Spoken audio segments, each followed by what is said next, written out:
Good morning and welcome to 10 Minutes at 10 for everyone. Today we're going to talk about debits and credits. Now, sounds like a yawn subject, but it's really not. It is quite a dry subject, so we're going to try and make it a little bit interesting, or just try and make it understandable. So debits and credits are super confusing for most people. If you don't deal with them every day. Obviously we see them every day, we get them, it looks right to us, but what does it mean for the average business user? Well, it's really important to understand your debits and credits so that you understand when a transaction is posted the right way around or not, which can be fundamentally impactful in your profit and loss account or your balance sheet. It can be the one transaction that turns a profit into a loss or a loss into a profit, and then you look at your management accounts and you think your results are one thing, and then you go ahead and you make a decision, but they're actually something else. So it's really important to get these right. So why do you need to understand your debits and credits? Well, if you've got an accountant or bookkeeper that takes care of your accounts, then maybe you don't have to. But if you need to look at your accounts, or you want to look at your accounts on a more regular basis, and you want to understand what's in those numbers, then you do need to know what to look out for if something goes wrong. So we're going to go through some of the basics of debits and credits and what they really mean. Now, gone are the days of the black and red ledgers where we had to do this all manually. I've used those. Yeah. I have one. I haven't used it, but I do have one. I don't know why. But either way, modern day accounting systems will take care of most of this for you. Yeah. But it won't necessarily tell you when something's posted in the wrong place. So if you post a bill, it will treat it as a debit transaction. If you post a sale, it will treat it as a credit transaction. But it won't necessarily stop you from posting a bill to a sales account, or a sale to a cost account. Which is probably one of the biggest ways, the quickest and easiest way of getting something wrong in your accounting system. Yeah, it's very quick. And actually, it's actually really easy to identify as long as you know what you're looking for. So this is why debits and credits are really important. Yeah. Because just as an example, if you're using Xero, now I'm going to do this as a mirror to make sure I do this the right way. Yeah. When you open up an account code, you'll have a list of your transactions here, and then you have debits, and then you'll have credits. And what you'll see is a description of what fills each transaction. So whether it's an invoice, whether it's a credit note, whether it's a journal, etc. Now, if you spot a purchase invoice as a debit in a sales account code, instantly stands out as being perhaps coded to the wrong account code. So really useful here. Now, we use belly button theory to memorize debits and credits. I told you it's not that boring of a subject. Belly button theory was how my mum taught debits and credits to me when I was just starting out in business. And basically, like all belly buttons are either innies or they're outies.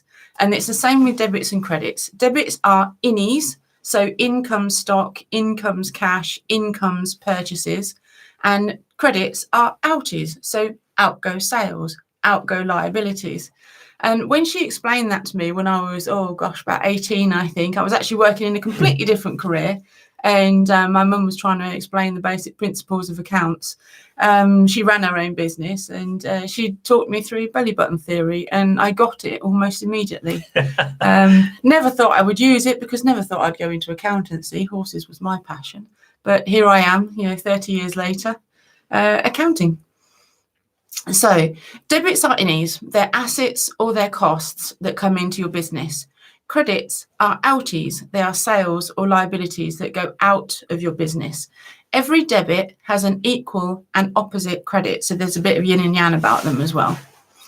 So if you buy stock on credit, then it starts to get a little bit more complicated. The stock comes in and it debits your stock account, but you've got a liability. This is your unpaid purchase invoice, the cash that you owe your supplier. So that's a liability. So it sits in your age creditors or your age payables, and that's a credit.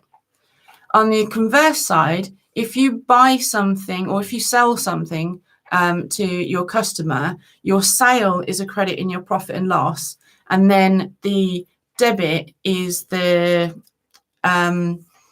asset that you own. So you own the unpaid invoice. It's an asset in your current assets account, your age receivables, because it's cash that somebody owes you later on. When the cash comes in, that cash comes into your bank account, which is an asset, and it pays off your age receivable, also an asset, but it moves that asset from one asset account to another. Also, a little bit of apologies if you can hear some chewing. The dog seems to be crunching on a bone. I can just hear it. It's really, really distracting. I couldn't even hear it from over That's here. all I could hear out of this here. So, yeah, as mentioned, extending on from, I've lost my place now, as extending on from debits and credits. So if you have an account code, say, we'll use consultancy as an example. That's a really good example. Really common one, because you may have consultancy, which is a sale, and consultancy, which is a cost.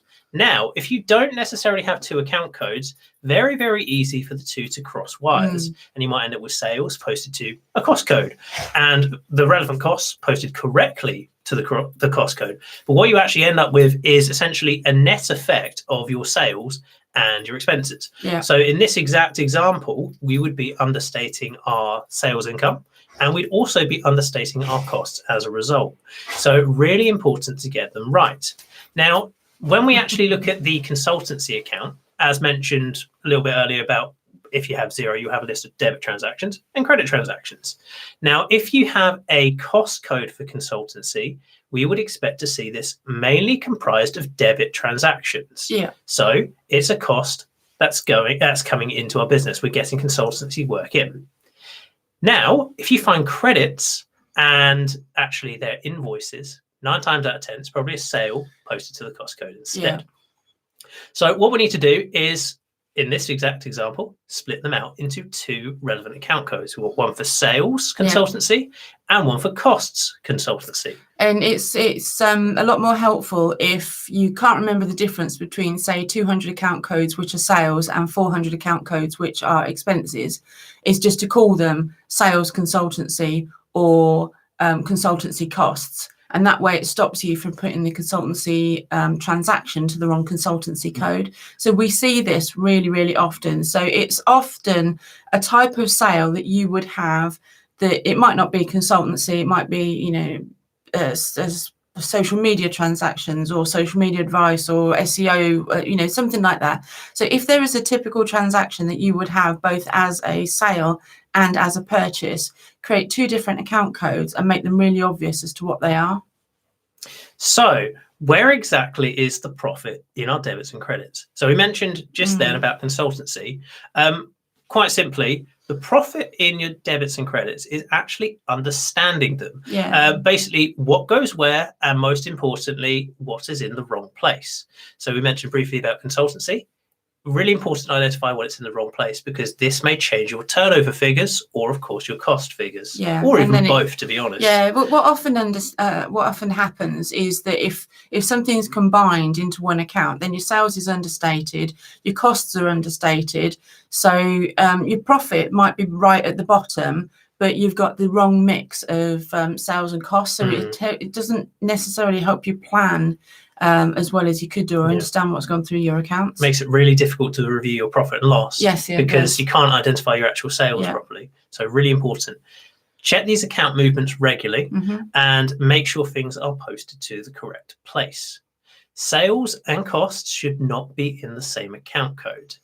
No. These should always be separated out. Even if they're recharges, if you've got a recharge sale and recharge costs and you like to have the 2 together so that you can see that you've got a net nil effect, I would always put them into a sales recharge account and a costs recharge account so that you can then reconcile the 2 accounts together, but don't put them in the same account. We should always recognize 100% of our sales, including recharges and contras, but not in the same account code as the costs. Exactly. And sales account codes are usually comprised of credit transactions, but sometimes you may find a debit in there that is a sales credit note. So basically it's the reversal. That's okay. That's okay. Yeah. It's whether or not you've got a purchase invoice in there, which would be abnormal. Yeah, the only time with sales, you can often have sales transactions which are debits where you've created a credit in, or you've credit noted a sales transaction.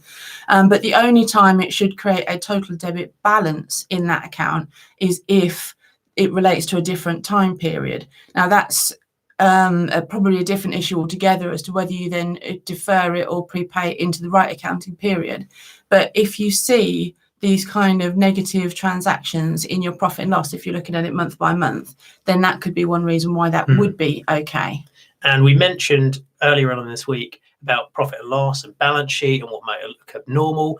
And we mentioned if you find a negative transaction, it looks unusual. And the reason this is usually the case is because of debits and credits. So we should make sure that costs should not have credit balances and sales should not have debit balances, except on the occasion that you do have, like Lisa says, a credit note which related to, say, a previous period. Yeah. So the only other account code which should have these kind of mismatch of debits and credits in is either going to be suspense account codes, which should ultimately all balance to nil. So if you've got a debit or a credit transaction in a suspense account code, they need to be looked at, and contra accounts. Now, sometimes purchases and sales will be contraed. Now, the purchase and the sale should be accounted for as a purchase or a sale in your account, in your profit and loss account, but in your balance sheet you might contra the payment off so that no physical cash changes hands. So it still needs to be recorded in your P&L as a cost and as an income, but the payment can be contraed in your balance sheet. There's a temptation oftentimes for contras to not be recorded at all in your accounts. They should be. HMRC requires us to do so, particularly if they're VATable sales.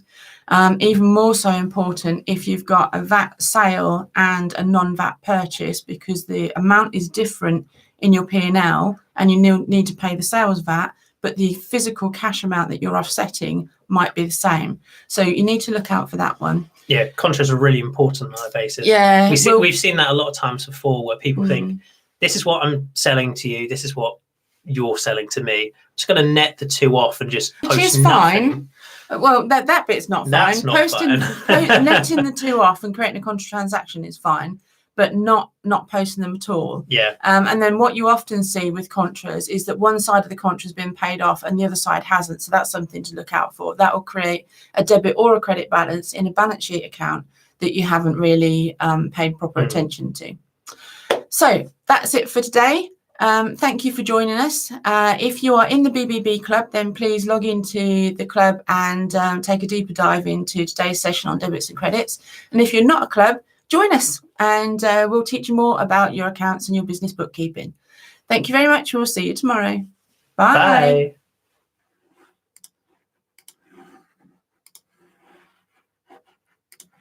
And we're ending.